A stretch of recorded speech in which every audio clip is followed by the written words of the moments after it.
કોઈ પણ સમુદાયના મહાનતાની વાત તેમના લોકો દ્વારા કરવામાં આવેલા કામોથી જાણવામાં આવે છે.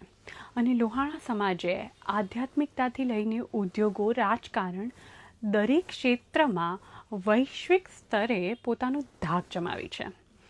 જો આપણે સંતો અને ભક્તિની વાત કરીએ તો સંત જલારામ બાપાનું નામ તો કેમ ભૂલાય.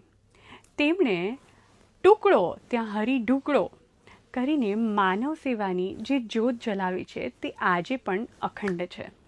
અને એવી જ રીતે સિંધીઓ જે ઝૂલેલાલ અથવા દરિયાલાલ કહે છે તે આ લોહાણાઓની અતૂટ આસ્થાના પ્રતીક છે.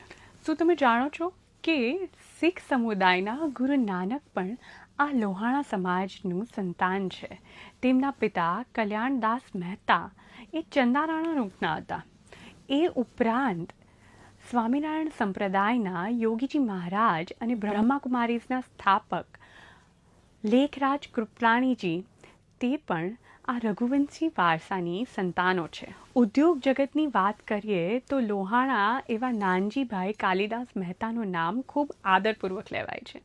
તેમણે આફ્રિકામાં તો ઉદ્યોગો સ્થાપ્યા જ, પરંતુ પોરબંદરમાં પણ કીર્તિ મંદિર અને અનેક શૈક્ષણિક સંસ્થાઓ સ્થાપીને ભામાસા જેવી કીર્તિ હાંસલ કરી હતી. અને મૂળજીભાઈ માધવાણી પણ આફ્રિકાના ઉદ્યોગ જગતનું એક નામાંકિત નામ છે. આ ઉપરાંત જો આજના સમયની વાત કરીએ તો ઉદય કોટક જેવા બેન્કિંગ ક્ષેત્રના મહાદાતાએ સાબિત કર્યું છે કે લોહાણાઓ પોતાની વેપારી સૂઝબૂછથી આજે પણ પોતાનું નામ વૈશ્વિક ક્ષેત્રે જાળવી રાખે એવા છે. રાજકારણની વાત કરીએ તો બ્રિટિશ લોર્ડ હાઉસના લોર્ડ ડોલર પોપટ અને આપણા પાડોશી દેશ પાકિસ્તાનના સર્જક મોહમ્મદ અલી ઝીણા પણ આ સમાજનું જ સંતાન છે.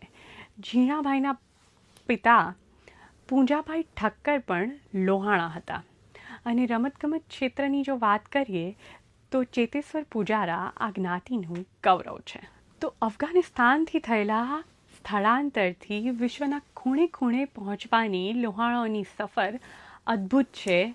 અને આ વાત એ સાબિત કરે છે કે તેમણે માત્ર સ્થળાંતરો નથી કર્યા, પરંતુ તે સાથે સાથે જ સતત બદલાતા રહીને, સમયને અનુકૂળ થઈને, પ્રગતિ કરીને આખા વિશ્વમાં પોતાનો ડંકો વગાડ્યો છે. તો તમે કઈ નોખથી છો તે મને કોમેન્ટમાં ચોક્કસ જણાવજો. Thank you.